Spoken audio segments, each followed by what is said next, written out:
मैं हूं आफाक अहमद और आप देख रहे हैं न्यूज NS इंडिया।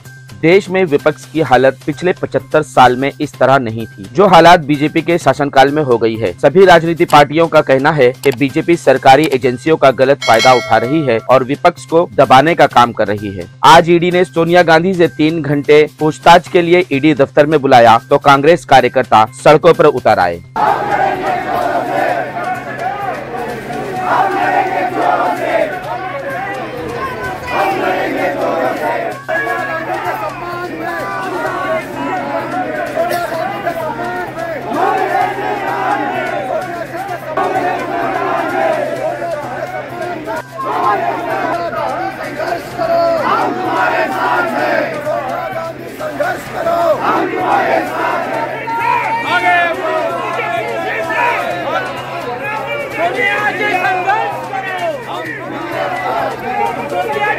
जहां देश की सबसे बड़ी कांग्रेस पार्टी अपना अस्तित्व बचाने में लगी है, वहीं समाजवादी पार्टी के मुंबई अध्यक्ष अबू आसिम आजमी के नेतृत्व में आजाद मैदान में सरकार की ओर से खाने पीने और पढ़ाई लिखाई जैसे सामानों पर GST लागू करने पर जोरदार तरीके से हल्ला बोला है। लड़े थे गोरों से, अब लड़ेंगे चोरों से। पहले लड़े थे गोरों से, अब लड़ेंगे चोरों से। पहले लड़े थे गोरों से, निकलो घरों से मकानों से, जंग करो बेईमानों से। निकलो घरों से मकानों से, जंग करो बेईमानों से।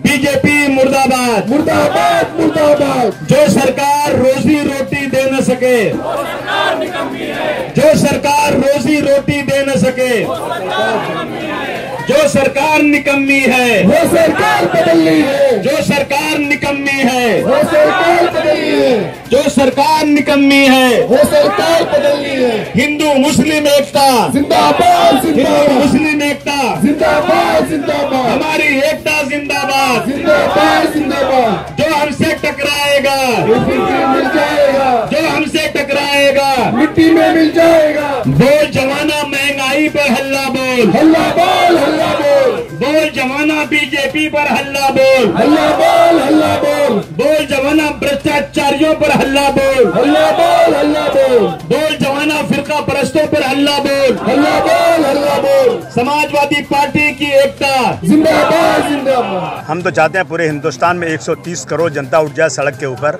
जब गरीब के मुंह से निवाला छीन लिया जाएगा, जब गरीब भूख से मर जाएगा। आज बच्चे जो हैं इतने कमज़ोर पैदा हो रहे हैं कि उनको ग़िज़ा नहीं मिल रही है और सरकारें जो है सैकड़ों सैकड़ों करोड़ रुपया, हज़ारों करोड़ रुपया सरकारों को बदलने में खर्च कर रही हैं। तो लोगों को घर से निकल करके इसके खिलाफ खड़े होना चाहिए। हमने शुरुआत की है और हम चाहेंगे कि पूरा देश खड़ा होना चाहिए। देखिए, कम हो या ना हो, लेकिन जनता जाग जाएगी ना तो उठा के सरकार को फेंक देगी। हम जगा रहे हैं जनता को। मैंने बताया ना अभी, जब जिस सीमेंट का दाम 110 रुपये था, उसका दाम हो गया 410 रुपया हो गया। जिस मोटरसाइकिल का दाम था 50,000 रुपया, 1.25 लाख रुपया हो गया। जिस एक ट्रॉली बालू का दाम था 1500 रुपया, वो 6,000 से ऊपर चला गया। इसी तरह से ये अपना गैस सिलेंडर, सब्जियां, दाल चावल, आटा, इन सब चीज़ों पर दाम तो बढ़ा और उन पर GST भी लग रही है। तो आप तनख्वाह किसी की नहीं बढ़ रही है। आप मुझे बता दो कि जिसकी तनख्वाह पहले 5,000 थी, उसकी 10,000 हो गई क्या? जिसकी 10 से 15 हो गई क्या? उसका बजट कैसे बनाएंगे वो लोग? आज मुंबई में कई लाख बेचारे गरीब लोग अपने बच्चों की फीस के लिए दर दर भीख मांग रहे हैं, मगर सरकार कुछ नहीं कर रही है। अभी सरकार ने 20% बिजली की बिल भी बढ़ा दिया। मुझे लगता है कि खर्चा निकाल लिया इलेक्शन का। जितना दिए होंगे ना, वो सब इसमें जो अदानी और किससे लिए होंगे, वो सब इसमें पूरा कर देंगे वो लोग। ये एक हो रहा है। सबसे पहले तो मैं आपके न्यूज़ का शुक्रिया अदा करना चाहता हूँ, जो आज ये मीडिया बिक चुकी है, जो मल्टी मीडिया है सबसे ज़्यादा बिक चुकी है। आज ये गरीबों की सुनने वाला कोई नहीं है। आप जैसे छोटे मीडिया जो चल रही है, वो हमारी आवाज़ को जनता तक और नेताओं तक ले जा रही है।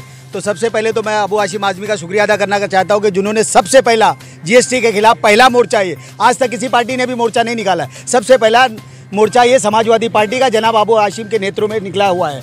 तो इसके लिए भाई ये सरकार सो चुकी है। लोग चिल्ला रहे, भूख से मर रहे। अभी तक तो चलो ठीक है, हर चीज़ों पे तुमने इंडस्ट्री पे लगाया था GST, अब खाने पीने की चीज़ों पे लगा रहे हो, किताबों की चीज़ों पे लगा रहे हो। मतलब ना पढ़ेगा इंडिया ना बढ़ेगा इंडिया। पहले आप बोलोगे, जब बोलते ना, मोदी का नारा ये था, मोदी जी नहीं है कोई। भाई मैं सीधा मोदी बोलता हूँ कि मोदी जी नहीं है वो। उसका नारा पहले ये था कि जब पढ़ेगा इंडिया तब बढ़ेगा इंडिया। अब ना पढ़ेगा इंडिया ना बढ़ेगा इंडिया। तो ये पूरी देश को बर्बाद करने की राजनीति चल रही है बीजेपी सरकार की। बीजेपी सरकार चाहती है पूरा देश बर्बाद हो जाए और जो उद्योगपति है वो कामयाब हो जाए और उनके पास पैसे आ जाए। महंगाई की मार सब पे पड़ रही है भाई, हम पे ही नहीं पड़ रही है, हर किसी पे, गली में हो, मोहल्ले में हो, फ्लैटों में है या बंगलों में, किसी में भी हो, ये महंगाई की मार हर किसी पे पड़ रही है। जो अमीर है उनके पास ज्यादा है तो उनको इतना पता नहीं चल रहा है, लेकिन जो गरीब है उनके पास कम है तो उनको हर चीजें बोलते हैं ना, एक एक चीज को देखना पड़ता है, झेलना पड़ता है, रखना पड़ता है और एक एक चीज को संभालना पड़ता है। बोलते हैं ना 100 रुपए क्या सुबह से लेकर शाम तक का उसका एक बजट, एक हिसाब लगाना पड़ता है कि ये 100 रुपए हमको कहाँ कहाँ खर्च करने। और अभी आजकल तो 500 रुपए में भी पूरा परिवार नहीं हो रहा है, क्योंकि इतनी महंगाई हो चुकी है। हर चीज पे जीएसटी लगा रहे हैं, हर चीज पर। एक बच्चे की पेंसिल की क्या औकात है, उस पर जीएसटी लगाने से मोदी साहब को पता नहीं क्या मिल रहा है, और वो पता नहीं उनका दिमाग और उनका मिजाज और उनका बोलते हैं ना एक रूप कहाँ नजर आ रहा है वो, कि बच्चों की पेंसिल को भी नहीं छोड़ रहे हो। अरे तुमको जीएसटी लगा चुके, तुम जितना लगाना तुमको जीएसटी का तुमको जितनी मार मारनी थी पब्लिक को तुमने बहुत मारे, लेकिन ये बच्चों के किताबों पर, पढ़ाइयों पर, ये सब चीजों पे तो आप मेहरबानी करके ये सब चीजों पे मना करें। उनको जिंदगी जीने दे, बढ़ने दे, पढ़ने दे। बोलते हैं आप ही का वो था ना कि बढ़ेगा इंडिया तभी तो पढ़ेगा इंडिया, तभी तो बढ़ेगा इंडिया। तो आप पढ़ने दे रहे ना, बढ़ने दे रहे फिर, क्योंकि जीएसटी से महंगाई से इंसान लड़ेगा, हटेगा, तभी तो आगे बढ़ेगा और पढ़ेगा।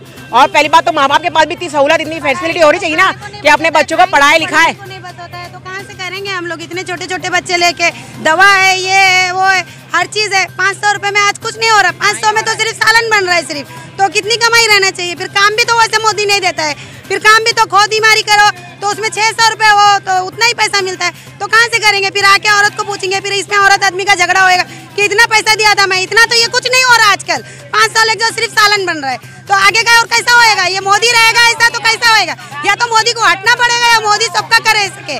हमको इतना ही मांगते हैं कि हमारे छोटे छोटे बाल बच्चे हमको भाड़ा भरे, कहाँ से करेंगे हम लोग, नहीं कर सकते हैं हम लोग, क्या कर सकते हैं। मोदी जब से बैठा है, जब से कुछ नहीं हो रहा है, या तो मोदी को करना चाहिए या मोदी हट जाना चाहिए, दोनों में से एक ही चीज। हमको कुछ नहीं मांगते, हमको एक ही चीज हर चीज पे, क्योंकि मोदी ने अपने मशीन में कुछ तो कालाकांडी कर दिया, इसलिए बार बार वही जीत के आता है। हाँ, मशीन में कुछ तो किया है, इसलिए बार बार 2 बार होगा, दोनों बार वही जीत के आ रहा है। शादी वाले लड़की लोग है घर में, हम लोग उसका शादी कैसा बनाएंगे, उसको पैसा लगता है, पानी लगता है, पैसा होना, शादी ऐसे ही नहीं हो जाती है। लेकिन मोदी तो कुछ भी नहीं करता है। चल तू इसकी वजह से या तो बैंक में डाल दे बच्चों के नाम से, वो भी नहीं, ना पढ़ाई के लिए बच्चों को 1 रुपया खर्च करता है। तो इतनी बड़ी सरकार चला के क्या कर रहा है फिर मोदी। पैसा जो रहता है ना मोदी सरकार ले लेते हैं। सरकारी स्कूल में नाम डरा बच्चों को, सरकारी स्कूल में ना बुक देता है ना किताबें देता है, कुछ भी नहीं देता, सब कुछ बाहर से लेके दो। तो फायदा क्या, जिसके ज्यादा बच्चों क्या करेगा। अपने आप को हिंदुत्व पार्टी कहलाने वाली बीजेपी पार्टी अब देश के हिंदुओं को भी जीएसटी के संकट में डाल दिया है। अब आम आदमी, आम महिला अपने घर परिवार को किस तरह से संजोएगी और बढ़ती हुई महंगाई में अपने घर परिवार का किस तरह से बजट संभालेगी, बच्चों को कैसे पढ़ाएगी और आने वाले जीवन को किस तरह से गुजारेगी, अपने रसोई को किस तरह से चलाएगी। मोदी 1.5 लाख देने वाला था, अब 10 रुपए की दही नहीं आएगी। पहले 10 रुपए की दही आती थी, अब 10 रुपए की भी दही पहले 3 रुपए की भी आती थी, अभी 10 रुपए की लेके 25 रुपए के लिए कोई पूछता नहीं। कहाँ से इंसान चोरी करके लाएगा क्या, कमाने वाले ये, खाने वाले 8, तो इंसान को कैसा संभालेंगे। मोदी आया ठीक है, चलो तू राज्य करने के लिए आया, तो कम से कम गरीब लोग का कल्याण तो करो। हाँ, अरे काय का कल्याण हो रहा है, काय का कल्याण हो रहा है, कल्याण नहीं हो रहा है, नहीं हो रहा है। टैक्स की बात ना, टैक्स लगाओ, पर वैसी नौकरी भी दे दो ना, वैसा पगार भी दे दो ना, वैसा घर दे दो ना रहने के लिए। टैक्स लगाओ ना, कितना लगाना है उतना कमाई मांगते, खिलाने वालों क्या खिलाएंगे। सब्जी लेने जाओ तो पाव किलो 40 रुपया, 25 रुपया पाव, 35 रुपया पाव, तो इंसान खाएगा कैसा। घर में 1 किलो सब्जी नहीं पूछती, समझ में आया। अभी तक लोग पेट्रोल से परेशान थे, अब सब्जी, भाजी, दाल, चावल, रोटी, दूध, दही से भी परेशान होने। मुझे मोदी जी से कुछ नहीं कहना है, खाली एक बात कहना है, अगर तुम्हारे में हिम्मत है तो जैसे पर्चियों में पहले वोट होते थे वैसे वोट करा के दिखा, देख लो कौन जीतता है कौन नहीं जीतता है, वो बता देंगे। और मोदी जी गरीब में अगर जनता तुमको बैठाना चाहती है तो तुमको लात मार के हटाना भी जानती है। बस मोदी जी से इतना जानते हैं। हाँ। देश तो विश्व गुरु होते जा रहा, बढ़ते जा रहा है। कहाँ से बढ़ रहा है, हम लोग को तो नहीं दिख रहा है। गरीब और जमीन में जा रहा है, अमीर और आसमान में उठा रहे हैं उसको। पैसे के लिए, हाँ? मोदी जी खाली अडानी है, अंबानी है, उनको आगे बढ़ा रहे हैं, और जो उनके नीचे झाड़ू मारने वाले हैं उनको और बोल रहे पैर के नीचे दबके रहो, यही तुम्हारे लिए सही है, नहीं तो तुमको जीने नहीं देंगे। क्या हाल होगा? आम जनता रोड पे आएगी। जैसा उनको बढ़ाना जाती है वैसा उनको लात मार के उतारना भी जानती है। गरीब जनता ने उनको बढ़ाया है कुर्सियों पे, ये सोच के रखे वो। तो क्या आप ये कहना चाहती हैं कि हिंदुस्तान का भी श्रीलंका जैसा हाल हो जाएगा? हम बनने नहीं देंगे, पूरी आम पब्लिक रोड पे निकली जाएगी बस।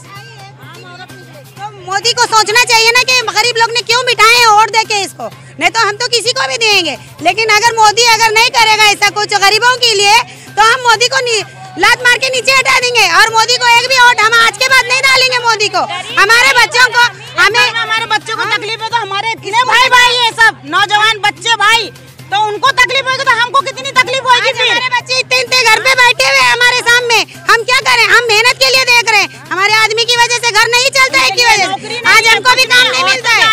औरत लोग को काम नहीं है, लेडीज लोग को काम नहीं है, लड़की लोग को। हमारी युवक रिक्शा चलाएंगे, औरतें बर्तन मांजेंगी दूसरे के घर के, ये लाएगा योगी? तो मुख्यमंत्री बन चुका तो उसने बढ़ाया है ना उसको। मुख्यमंत्री जो बैठा है तो वो उसने बढ़ाया अपने लिए उसको भी लात मार के कब वो निकाल दे नहीं बोल सकता है। सरकारी स्कूल बोलते हो, सरकारी स्कूल में जाओ तो इसके लिए सोता है वो। कहते रिक्शा वाला मुख्यमंत्री बना होगा ना, सब रिक्शा वाला थोड़ी बनेगा। सब रिक्शा वालों को बनाया जाएगा। आधार कार्ड स्कूल में नहीं है तो आधार कार्ड के बिना स्कूल में लेते नहीं बच्चों को। स्कूल का अगर पेपर घूम जाए, अब बरसात पानी है जैसे हमारा झोपड़ा है भीग जाए, अब स्कूल का दूसरा लेना है बच्चों को तो उसका हमको मार्क्स नहीं देते हैं। वो बोलते हैं हम नहीं कर सकते हैं तो हम क्या करेंगे? दूसरे बच्चे आजाद मैदान में महंगाई की तकलीफ है। क्या तकलीफ? महंगाई, खाने पीने हर चीज का भाव बढ़ा के रखते, इंसान जी का कैसा। जब से देश में आया जब से देश को बर्बाद के हम लोग को घर में रेशन नहीं रहता, एक वक्त बच्चे लोग काम धंधा नहीं है, आदमी एक कमाएगा 10 पेड़ के खाना पड़ता है इधर, कुछ भी नहीं है। ऐसा हाल हो जाएगा। हम लोग सोचा भी नहीं था ये दिन हम लोग मोदी ला के डालेगा। क्या कहना चाहोगे देश को, देशवासियों को? बोल अपने देशवासियों को एकजुट बन के नहीं रहता। बाटला कितना 1300 रुपए की है वो।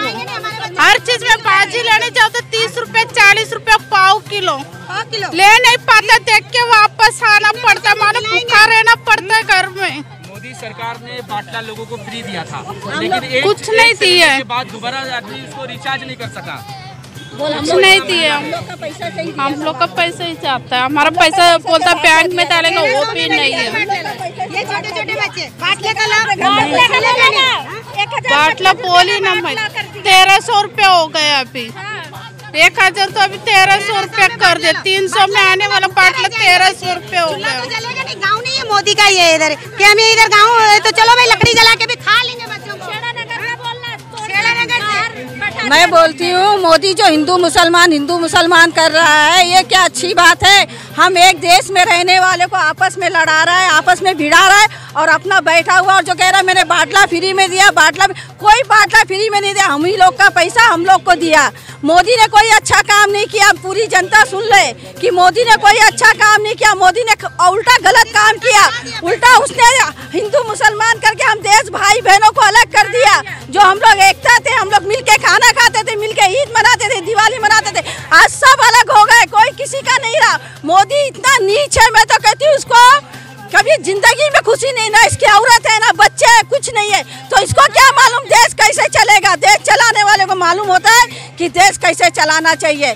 जाके देखो इंदिरा गांधी को, जाके देखो जवाहरलाल नेहरू को, उन लोग ने देश चलाया था। अखिलेश यादव को देखो, उन लोग ने देश चलाया था। तुम क्या चलाओगे? अरे तुमको ना औरत है ना बच्चे, तुमको क्या मालूम दुनिया में क्या चलता है। तुम तो अपनी माँ को लेके बैठे हो 90 साल 80 साल की, उसका सेवा करते हो। यहाँ हम लोग के पीछे देखो हम लोग के परिवार कितने हैं, हम लोग के आदमी कैसा कमाते हैं, कैसा हम लोग को खिलाना पड़ता है, बच्चों को कैसा देखभाल करना पड़ता है। तुम्हारा क्या, तुम तो अमेरिका जा रहे हो, लंदन जा रहे हो, जापान जा रहे हो। अरे कभी हमारे हिंदुस्तान में रहो, घर के गरीबों के घर में जाके देखो, झोपड़ियों में तो मालूम पड़ेगा कि दाल आटा का भाव क्या है। मैं इतना ही कहना चाहती हूँ, जय भारत। महंगाई के खिलाफ आजाद मैदान में समाजवादी पार्टी श्री अबू आसिम आजमी ने हल्ला बोलते हुए अपने कार्यकर्ताओं से हर वार्ड हर गली में महंगाई के खिलाफ कानून के दायरे में रहते हुए आंदोलन करने के लिए कहा है और अपने भाषण में सरकार की नाकामियों को लोगों तक बताते हुए कहा कि बीजेपी की गलत नीतियों का विरोध करे, इसका साथ न दे, वरना आगे आने वाले दिन इससे भी ज्यादा भयानक हो सकते हैं। मैं समाजवादी पार्टी के तमाम कार्यकर्ताओं से कहना चाहता हूं कि वार्ड लेवल पर महंगाई के खिलाफ जबरदस्त तरीके से मोर्चा निकलना चाहिए, जोरदार तरीके से निकलिए। गरीब की आवाज है ये, जैसा अभी गिरिजा शंकर ने कहा, आपने कुबेर मौर्य ने कहा, करिए, लेकिन कानून हाथ में मत लीजिएगा, बिल्कुल कानून हाथ में मत लीजिएगा। यहां पर रहम के नाम की कोई चीज नहीं है, पकड़ के कोई भी केस लगा दिया जाएगा, कुछ भी हो जाएगा। मैं नहीं चाहता हूं मेरा कोई गरीब भाई बेचारा जिसके पास वकील की फीस भी नहीं है उसको जेल में भेजा जाए। आप लोग कानून के दायरे में रह करके पूरी तरीके से इसके खिलाफ आवाज उठाइए, उठाएंगे ना आप लोग। सबसे अच्छी वो सरकार होती है जिस सरकार में जनता संतुष्ट हो, और अगर जनता संतुष्ट नहीं हो तो मैं समझता हूं वो सरकार बिल्कुल बेकार है। किसी एक अंग्रेजी राइटर ने लिखा था कि जो सरकार धर्म को बीच में लाए वो सरकार बहुत निकम्मी होती है, और जो सरकार डेवलपमेंट को लाए वो सरकार अच्छी सरकार मानी जाती है। हम देख रहे हैं कि 2014 के बाद डेवलपमेंट की बात कुछ होती नहीं है, रोजाना सिर्फ और सिर्फ हिंदू मुस्लिम मंदिर मस्जिद की बात होती है। मुझे डॉक्टर भीमराव अंबेडकर साहब ने इतनी ताकत दिया है कि दुनिया का सबसे बड़ा आदमी हो, मोदी जी क्या है, इनकी क्या हैसियत है, दुनिया के सबसे बड़े आदमी के खिलाफ बोलने की ताकत मैं एक मजलूम कौम के इस बंदे के अंदर है। कोई माई का लाल हमारी आवाज को रोक नहीं सकता। तो इन्होंने दूध, दही, पनीर जैसे पैकेट किए गए खाद्य पदार्थों पर 5% की वृद्धि, पैक किए जाने वाले चावल और गेहूं समेत बहुत सारे खाने की चीजों पर उन्होंने 5% बढ़ा दिया। सूखी फलीदार सब्जियां, मखाना, गेहूं, मेसलिन का आटा, गुड़, मुरमुरे, जैविक भोजन पर भी 5% की वृद्धि। 5,000 रुपए से अधिक किराए वाले अस्पताल के कमरों पर 5% जीएसटी, 12% जीएसटी उन होटलों पर लगाया जाए जहां ठहरने के लिए प्रतिदिन 1,000 रुपए से कम वसूले जाते हैं। मानचित्र और चार्ट, एटलस सहित इन सब 12% जीएसटी के साथ महंगा हो गया, यानी बच्चों के स्कूल का आइटम भी सब महंगा हो गया। देखिए, अब पेंसिल, रबर, बुक्स पर भी जीएसटी लग गई है। बच्चे स्कूल कैसे जाएंगे? एक औरत अपने घर को किस तरह से समेटेगी, किस तरह से अपना बजट चलाएगी? देखो, जब से ये सरकार आई है हमको यही मैसेज सरकार की तरफ से आ रहा है कि वो चाहती ही नहीं कि हम पढ़ सके ना। वो चाहती है कि जनता जाहिल रहे ताकि उनके खिलाफ आवाज़ ना उठा सके। सबसे मेन उनका मुद्दा यह है कि जनता जाहिल रहे, सोई रहे, उनके खिलाफ आवाज़ ना उठा सके। तभी तो वो लोग हिंदू मुस्लिम का मुद्दा डाल के जनता को भड़काते रहते हैं ना। अभी आप एक सिंपल सी बात है, मैं मुसलमान हूँ, मेरा ये बिलीव है कि मुझे अल्लाह ने पैदा किया। एक हिंदू का बिलीव होता है उसे भगवान ने पैदा किया, या हर किसी का, क्रिश्चियन सोचता है जीसस ने उसे पैदा किया।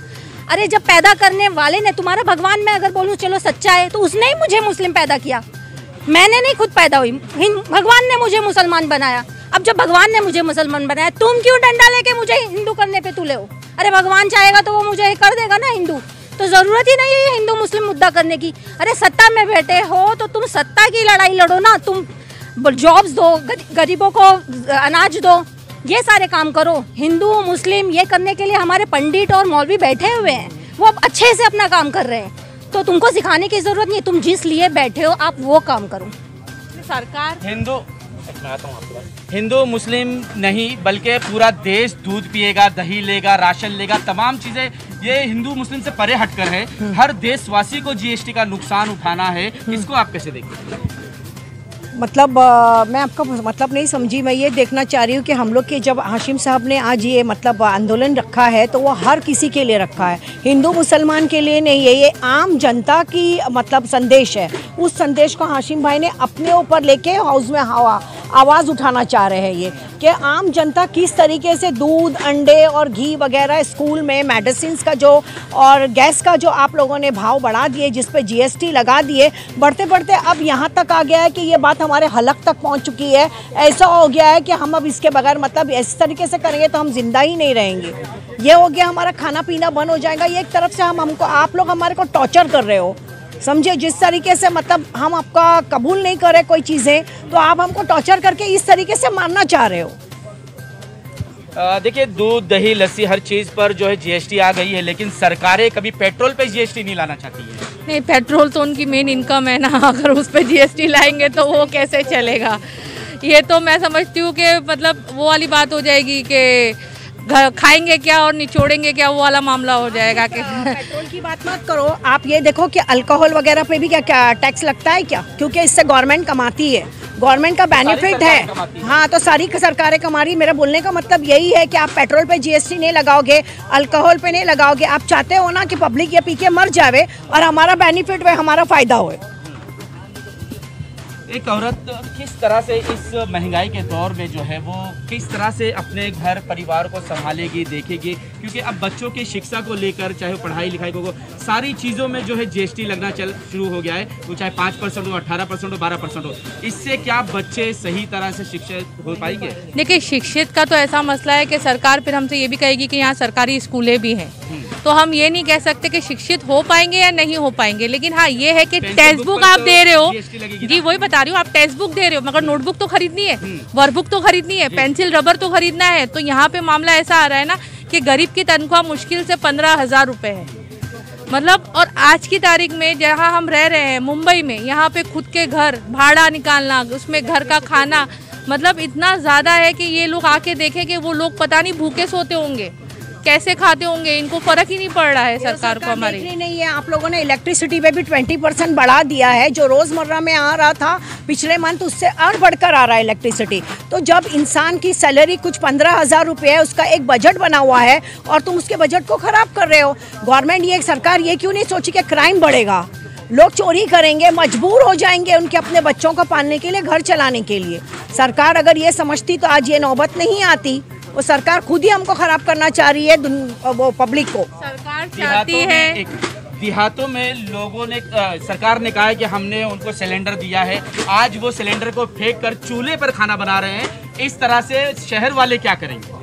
वो क्या सिलेंडर फेंक कर चूल्हा? सरकार से ही पूछना पड़ेगा ना भाई। देखो, आ रहे तो यूं भी खत्म कर रहे हैं। हम 3 चीजें पकाते थे, सॉरी, हम 3 चीजें पकाते थे, अब हम 2 चीजें पकाएंगे, 1 चीजें बनाएंगे। हम चाहेंगे कि सिलेंडर 2 महीने में चले, जो 1 महीने में खत्म होता है। नहीं, पॉसिबल नहीं है एक्चुअल में। ये देखिए, यहाँ पे कैसा हो गया है कि आज की तारीख में 7 लोग तो है एक फैमिली के अंदर, तो उसके लिए सरवाइव करना बहुत मुश्किल है। ये सब बातें खैर हवा है, लेकिन हाँ, मुश्किल ये है कि इतना ज़्यादा दिक्कत हो गई है ना कि मतलब मिडिल क्लास के लिए कि वो बयान नहीं कर पा रहे हैं, वो हाथ नहीं फैला सकते, वो किसी से बोल नहीं सकते कि वो किस तरीके से सरवाइव कर रहे हैं। अभी हमने एक महिला से बात करी थी, उसने कहा था पति ने मेरे 500 रुपए दे के गए और शाम को अगर हिसाब ले रहा है कि 500 कहाँ गए, तो मेरे हिसाब नहीं दे सकी क्योंकि महंगाई इतनी बढ़ गई और उस पर मुझे उसने मारना शुरू किया। ये उस एक महिला की कहानी नहीं, ये हर महिला की कहानी है, ये हर महिला की कहानी है। जो महिला ने आपको ये जवाब दिए, जो इंटरव्यू दी है, वो बिल्कुल सही दी है, क्योंकि जो उसकी परेशानी है वो हमारी भी परेशानी है। हर महिला की है। हाँ, परेशानी है। जब हमें आंदोलन करने का, हम उसी पर अमल करेंगे। गांधी जी ने एक नारा दिया था, अंग्रेज भारत छोड़ो। गांधी जी ने नारा दिया था, अंग्रेज भारत छोड़ो। हम एक नया नारा निकालते हैं, बीजेपी सत्ता छोड़ो। हाँ, बीजेपी सत्ता छोड़ो। बिल्कुल मुमकिन है, क्यों नहीं मुमकिन है। देखिए, हो जाएंगे हिंदू मुसलमान, कोई मजहब रहेगा, अब हम सब साथ में रहेंगे तो हो सकता है इंशाल्लाह हम ऐसा कर सकते हैं, हमारे लिए मुमकिन है। लेकिन हमारी कंट्री में रहते हैं जो जहाँ पर अवाम की हुकूमत अवाम के जरिए अवाम के लिए है, तो अवाम के जरिए ही है। वो ये भूल रहे हैं, उन्हें याद दिलाना है कि आप हमारे जरिए हो। क्या देश की जनता श्रीलंका की तरह आ जाए और इन तमाम भ्रष्ट नेताओं को बाहर निकाल सके? बिल्कुल, हम लोग, मैं आपके चैनल के माध्यम से ये रिक्वेस्ट करूंगी कि जो लोग मेरी आवाज़ सुन रहे हैं, प्लीज़ अपने वोट की अहमियत को जानिए। जैसे आज वो 2 गुट में बढ़ गए हैं ना, हमें एकजुट होना होगा, हमें एक पार्टी चुननी होगी। समाजवादी पार्टी एक मुखलिस पार्टी है जिसका कोई भी नेता बेदाग है, हर किसी का क्लियर बैकग्राउंड है। प्लीज आप लोग अपनी वोट की ताकत को पहचानिए और समाजवाद का साथ दीजिए। आज तक के लिए इतना ही। देश विदेश की खबरों के लिए देखते रहे न्यूज़ NSO इंडिया।